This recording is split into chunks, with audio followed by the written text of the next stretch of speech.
Voilà, alors vous activez la plume. Est-ce que la plume, ça va, vous maîtrisez maintenant ou pas? Pas vraiment? Donc je suis en train d'amener des tracés dans le tracé 1 qui est actuellement activé, mais vide. C'est une vignette vide. Je vais zoomer, évidemment, et je vais aller faire le tour de la voiture. Alors peut-être que pendant que je fais le tour de la voiture, il faudrait peut-être que j'enlève les textures pour bien voir la voiture. Donc dans le groupe ici, je vais enlever les yeux en face des textures. Voilà. Je n'ai pas besoin de voir les textures pendant que je fais le tour de la voiture. Quel est le calque activé dans la palette des calques pendant que je fais le tracé? Aucune importance. C'est complètement indépendant, le tracé est indépendant. Ok, ben je vous rappelle, pour ceux qui ne savent plus comment on fait, vous regardez comment je fais.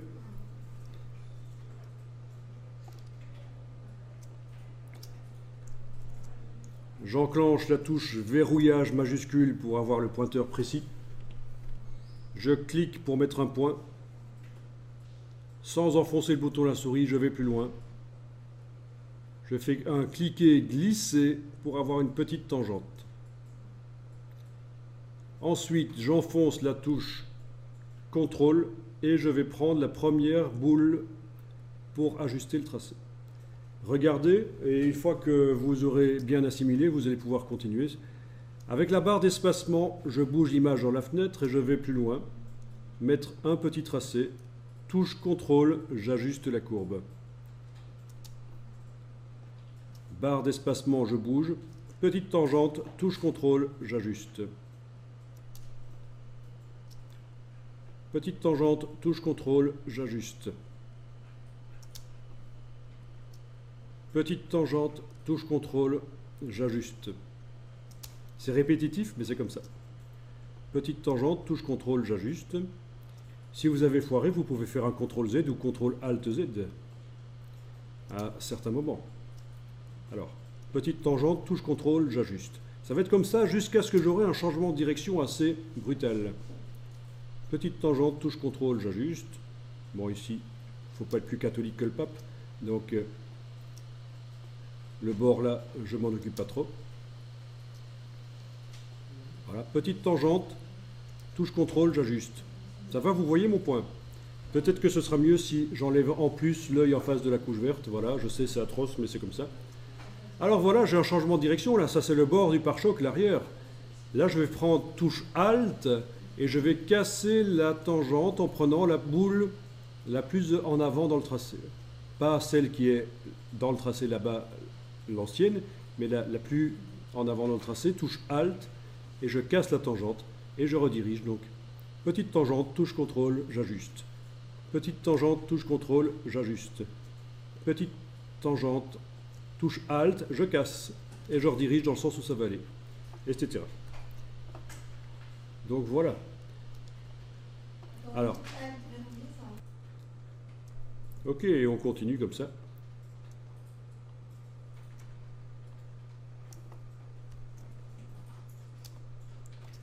Alors, franchement, là, si vous n'êtes pas encore prêt pour faire des tracés correctement, faites-le un peu n'importe comment, hein, c'est bon.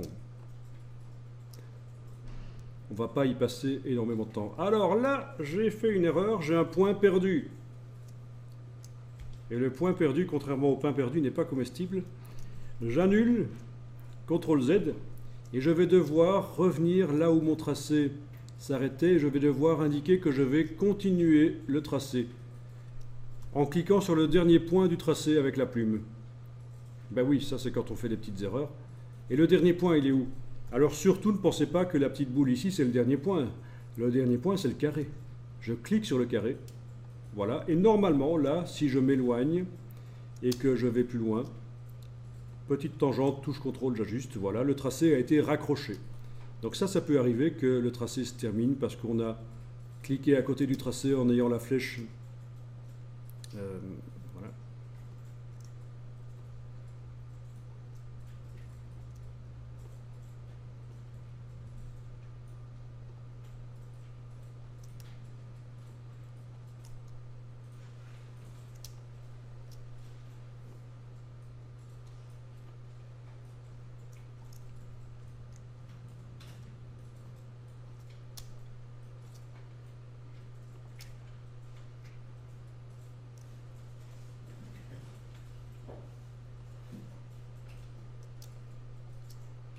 Il faut absolument savoir faire les tracés parce que ça fait vraiment partie de la panoplie de techniques de sélection.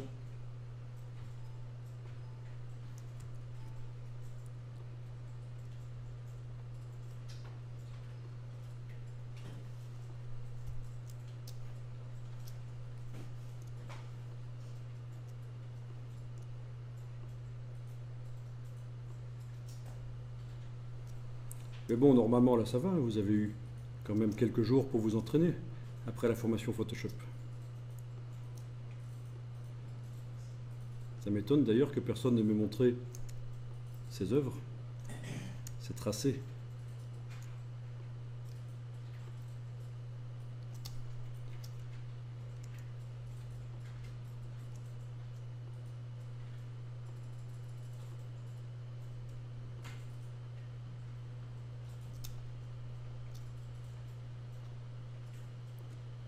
Parfois, ça peut être fait automatiquement, mais dans le cas de cette image, il y a tellement de textures autour de la voiture, Photoshop ne va jamais réussir à faire la différence entre les chromes et les pavés qui sont derrière, par exemple. Ça, c'est super difficile pour lui, évidemment, puisque les chromes reflètent les pavés.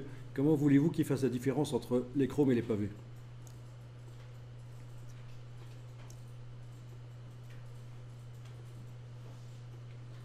C'est normal que ça devienne noir à l'intérieur?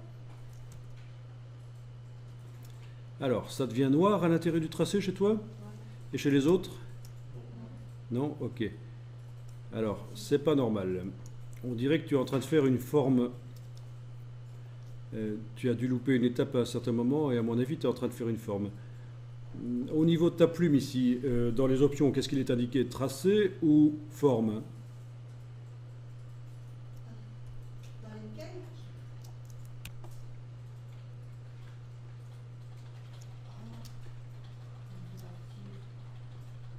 On fait tout en arrière. Donc le plus simple, ce sera que d'une manière ou d'une autre, j'arrive à vous refiler mon image.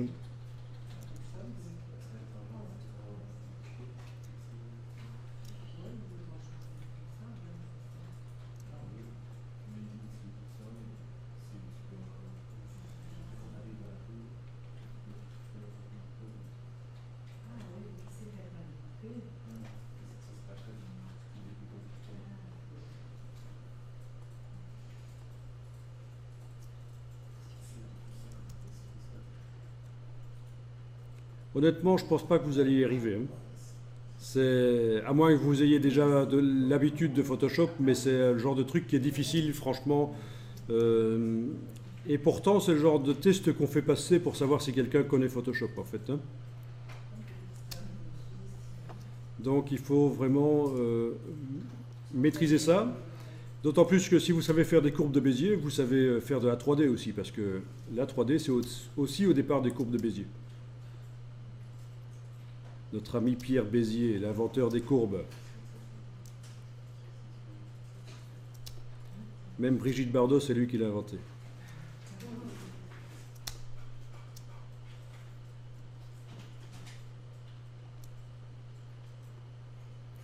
Voilà. Pour Bon. le tracé, vous avez encore fait comment? Parce que là, je vais recommencer. Ah, ben. Voilà. Donc ceux qui veulent, vous me passez une clé USB. Ici, je vais même vous faire la suite du travail, c'est-à-dire un autre tracé qui va contenir quoi? Le pare-brise, exactement.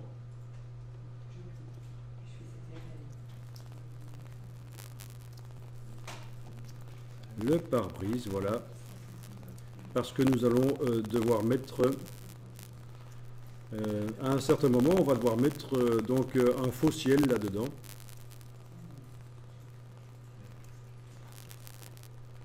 Ça, c'est un nouveau tracé.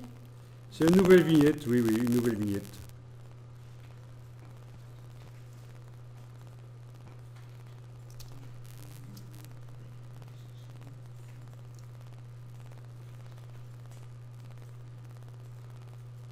Bon, après, je vais peut-être les réunir en une seule, hein. Ça, c'est pas le plus difficile. Le plus difficile, c'est de le faire. Ouais, il ne faut pas être trop perfectionniste non plus, en fait, hein.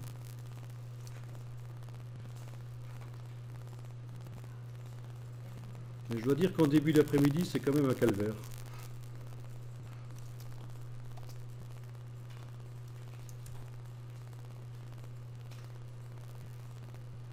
Le tracé, vous avez dit le deuxième, c'est tout. C'est ça.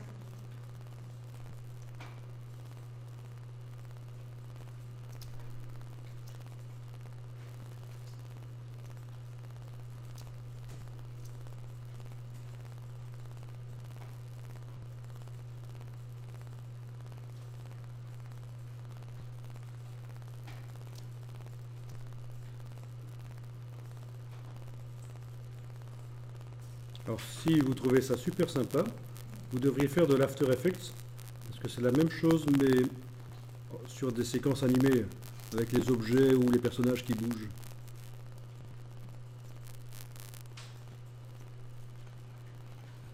Les publicités qu'on voit à la TV sont pleines de retouches.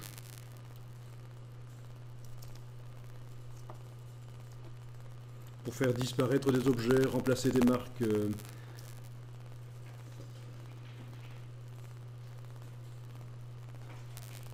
Au moment de la prise de vue, la marque, le design du packaging n'était pas encore mis au point, et puis on rajoute ça sur une publicité déjà tournée.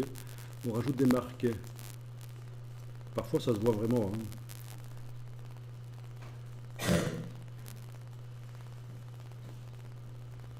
Alors, un nouveau tracé, on fait juste copier comment on fait avec le bloc de feuilles.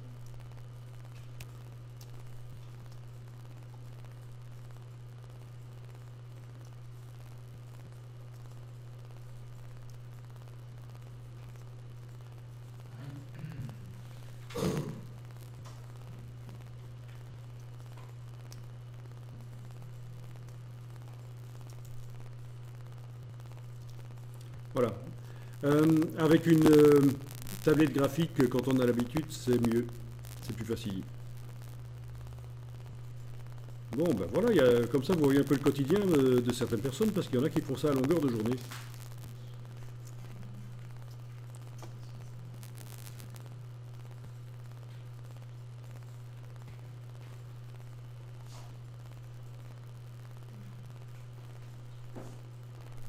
Mais eux peuvent écouter de la musique pendant qu'ils font ça.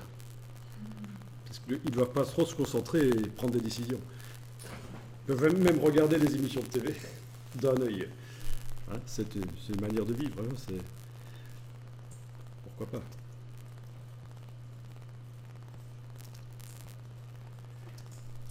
Ok, je vous mets ça sur la clé USB, alors comme ça vous allez pouvoir vous passer ça.